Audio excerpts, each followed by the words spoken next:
In downtown Atlanta stood Grace Fountain Ministries, a magnificent structure of white stone and glass that shimmered beneath the Georgia sun. Every Sunday, thousands of people filled the seats, raising their hands in worship as the choir sang. And at the center of it all was Pastor Valerie Monroe, radiant, elegant, and loved by all. She was 43, tall, with rich brown skin that glowed under stage lights and eyes that carried both compassion and mystery. Every movement, every word seemed touched by grace. "Let me tell you something," she would say into the microphone, her voice full of conviction. "The enemy comes to kill, steal, and destroy, but my God comes to restore." The crowd would roar in response, some crying, others falling to their knees. Her assistant, Tina Brooks, was barely 27, eager, loyal, and starstruck. "Pastor, you're an inspiration," she said one morning as they prepared for Sunday service. "I've never seen faith like yours." Valerie smiled faintly. "Faith is what you show the world," she said. "But what you fight in private is what defines you." That evening, the church lights dimmed. Valerie stood before the altar, staring at the large golden cross. For a moment, she felt peace. Then her phone vibrated. A message flashed. "Midnight. The circle awaits." Her face changed. The gentle pastor disappeared, replaced by a cold stare. She changed into black clothes, left through the back exit, and drove her SUV toward the outskirts of the city. Behind an abandoned factory, a faint red glow shimmered through the cracks. Inside, a circle of candles flickered. 3 hooded figures stood waiting. "You're late, mistress," one whispered. Valerie placed a wooden box at the center of the circle. "Let's begin." The next morning, the smell of coffee filled her office. Tina entered with her usual cheerful smile. "Rough night?" she asked playfully. "You look tired." Valerie smiled weakly. "I was praying," she lied. But her hands trembled as she signed documents. Under her sleeve, faint burn marks lined her wrist. Later that day, a news alert flashed on the TV in the church lobby. Police investigate the disappearance of 2 women near the East Side industrial area. Tina frowned. "That's close to where your car repair shop is, isn't it?" Valerie nodded slowly. "Yes, close enough." Meanwhile, Detective Marcus Hale and his partner, Officer Deja Carter, examined the scene. Candle wax, ashes, and strange markings were found on the floor. "Same as the others," Marcus muttered. "Another ritual killing." Deja pointed to the wall, where the symbol of an eye inside a triangle was drawn. "Same mark again.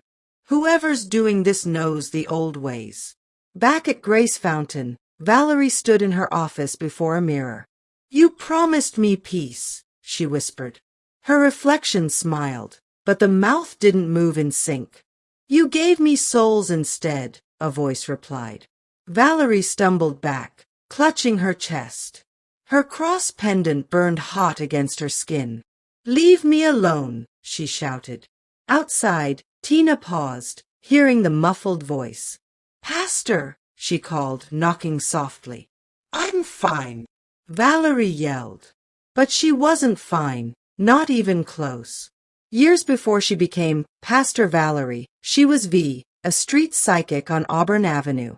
She wore colorful scarves, red palms, and charged desperate people $50 to speak to their ancestors. But one night changed everything. A woman named Rochelle Adams came crying, clutching her feverish child. "Please help me. The doctors say she won't make it." V promised to heal her, but when the ritual ended, the child was gone. The spirit she called had taken more than she bargained for. That night, haunted by screams and shadows, she ran to a church at dawn. She fell at the altar, sobbing, "God, I'll serve you for the rest of my life. Just forgive me." And God did forgive her, but the darkness didn't. Over the years, she rose in ministry. People said she had an anointing that broke chains. Her sermons healed hearts, Her prayers brought miracles. But no one knew she still heard whispers when she closed her eyes. Every miracle came with a price. Every healing demanded something unseen. Sometimes at night, she'd wake to see shadowy figures standing at her bedside. "You owe us," they would hiss. And every time she resisted, someone near her died mysteriously. A janitor, a church member, a volunteer. Now, the balance was shifting again. That night, after midweek service, Valerie stood before her mirror removing her makeup. Her reflection smiled before she did. "Preaching won't save you," the voice said through the glass. "It's time for another offering." Valerie gasped. "No, I'm done." The reflection laughed. "You don't get to quit, Valerie. You belong to us." The next morning, Tina noticed Valerie's mood. "You've been jumpy lately," she said gently. Valerie snapped. "Do your job, Tina." Then immediately softened. "I'm sorry. I just need rest." Meanwhile, Detective Marcus followed a clue. CCTV footage showing Valerie's SUV near the abandoned factory. "Pastor Monroe," he said, shocked. "No way. She's on TV every Sunday." Deja raised a brow. Saint by day, sinner by night? Marcus frowned. "Let's not jump yet. But something's off." That night, Marcus attended one of her services undercover. Valerie preached powerfully about the blood of Jesus cleansing every sin. But as Marcus watched, he noticed her pupils dilate, her voice deepening mid-sermon. For a brief moment, her eyes turned pitch black. Then, as quickly as it came, it vanished. Marcus whispered to himself, "What are you?" A week later, Marcus requested a meeting with Valerie under the pretense of interviewing her for a community partnership. "Detective Hale," she greeted him, shaking his hand. "I've heard of you. The one who cleaned up the Southside gangs." "That's me," he replied, studying her eyes. "I also look into strange crimes, like the ones happening near Eastside." Her smile froze. "And what do they have to do with me?" "Your car was seen in the area," Marcus said calmly. Valerie laughed. "I run outreach programs there. We feed the homeless." "Of course," he said, closing his notebook. "Just doing my job." As he left, Tina entered the office, holding Valerie's purse. When she placed it down, a small charm fell out, a black stone wrapped in copper wire. "What's this?" Tina asked, curious. Valerie snatched it. "A gift from an old friend," she said quickly. "Don't touch it again." That night, Marcus visited Mother Clarice's shop, the same woman Valerie once learned from. Clarice sat by the window, eyes milky white. "I knew someone would come," she said softly. "The one she serves doesn't forgive betrayal." Marcus frowned. "Who are we talking about?" "The night spirit," Clarice replied. "She's marked, and so are you now." Tina stayed late at the church one evening, trying to organize Valerie's sermon notes. She accidentally opened a hidden drawer in the pastor's desk. Inside were candles, strange powders, and a diary with Latin words written in red ink. Her hands trembled as she read, "The circle grows restless. Another offering is due before the full moon." Suddenly, the office lights flickered. A whisper echoed, "You shouldn't be here." Tina screamed and ran out. The next morning, Valerie found her trembling in the pews. "Pastor, I saw something. I read something." Valerie grabbed her shoulders. "Forget what you saw, Tina. You don't understand." "But it's evil," Tina cried. "We preach about light, not darkness." Valerie's eyes filled with tears. "You think I don't know that? I didn't choose this." Word spread that the police were closing in on a suspect tied to the ritual killings. Rumors swirled online that Grace Fountain's miracle pastor was hiding something. On Sunday morning, as Valerie stepped onto the stage, She felt hundreds of eyes watching her differently. She began to preach, but her voice trembled. "The Lord is my shepherd," she whispered. Then suddenly, the microphone squealed, and the lights went out. Gasps filled the hall. When the power returned, Valerie stood frozen, her face pale. Her cross pendant was smoking. People screamed. Marcus, who had been watching from the back, ran to the stage. She collapsed in his arms. "They're coming for me," she whispered. "You can't save me now." At midnight, Valerie drove back to the warehouse for the last time. She carried a Bible in one hand and the cursed box in the other.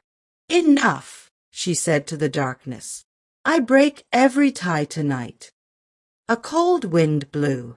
The three hooded figures appeared again. "You break nothing," the leader hissed. "You are ours."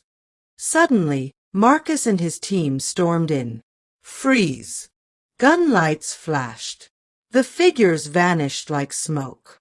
Valerie dropped to her knees, crying. "You don't understand, they're real." Marcus cuffed her gently. "Whatever this is, it ends tonight." As she was led away, the candles blew out. A whisper lingered. "We'll be back." In custody, Valerie confessed everything, the rituals, the promises, the fear. "I tried to serve God," she said, tears streaming. "But the darkness never let go." Marcus sighed. "You can still choose light, Pastor." She looked at him, broken. Even light casts a shadow. Months later, Grace Fountain Ministries closed. Tina moved away, starting a new life in Chicago. Marcus visited Valerie one last time in prison. She had begun preaching again, this time to inmates. "I'm still fighting," she said softly. "Then maybe there's hope," Marcus replied. That night, as he left the prison gates, the security lights flickered. From her cell, Valerie smiled faintly. Outside, a shadow moved along the wall and whispered her name. The Fulton County Jail chapel smelled like old wood and lemon cleaner. 6 rows of metal chairs faced a scuffed podium. Pastor Valerie Monroe, inmate #A4719, stood behind it with a chipped Bible, wrist cuffed to her waist chain. She looked thinner now, cheekbones sharp, eyes rimmed with sleeplessness. But her voice, when she spoke, still carried that familiar warmth. "Ladies," she said, scanning the dozen women in gray jumpsuits, "prayer doesn't make you forget what you did. It helps you become who you must be." A tall woman with braids, Aaliyah Leith Grant, raised a hand. "They say you got people killed." Valerie didn't flinch. "They say many things about saints and sinners. I'm both. I'm here because I ran from my truth, not because God ran from me." Snickers, a few side eyes. But one woman in the back, Marla, stared with open longing, the kind that comes from hunger of the soul. Valerie set the Bible down. "Let's not pretend," she continued softly. "Night voices don't stop in jail. They get louder. I hear mine. You hear yours. So let's speak louder than them." Aaliyah folded her arms. "And what if the night speaks through people?" "Then we'll speak through each other," Valerie said, "and drown it out." That night, the guard flicked off the chapel lights. In the corner, a shadow fluttered like a torn flag. Valerie pressed her forehead to the steel bed frame and whispered the short prayer she relied on when every other line failed. "Jesus, be louder." The fluorescent bulbs hummed, then stilled. Somewhere down the hall, an inmate screamed in her sleep. Valerie closed her eyes and pictured a single flame in a dark room. She did not ask the darkness to leave. She asked the light to grow. Detective Marcus Hale sat in his office long after the precinct quieted, staring at photos, salt circles, wax drips, the sigil with an eye inside a triangle. On another board, Valerie at a ribbon cutting, Valerie on a TV show, Valerie praying for a child's healed leg. 2 lives laminated into one. Deja Carter came in with coffee. "You ever go home?" she asked, pushing a mug to his hand. Home is overrated, he murmured, pinning a new report. We missed something. We closed the case, Deja said. DA's happy. Media moved on. Marcus pointed at a timeline string. Victim counts dipped after the arrest, for 3 months. Then 2 new disappearances on the West End. Same candle wax. Same ash compound. Deja's jaw tightened. Copycat. Maybe, Marcus said, or maybe the circle never ended. Maybe Valerie wasn't the leader. Maybe she was collateral. He pulled a thin folder. Mother Clarice. The blind shopkeeper's statement had been elusive, poetic. The one she serves doesn't forgive betrayal. Marcus circled the line. He'd heard many liars. Clarice didn't feel like one. She felt like a person terrified of naming a storm. Let's talk to her again, Deja said. Tomorrow, Marcus replied. Before sundown. He shut off the office lamp. Just before the room went dark, he thought he saw a flicker in the reflection of the window. An eye. Marcus blinked, then shook his head. Get a grip, he muttered, the way cops do when they've tasted too much strangeness.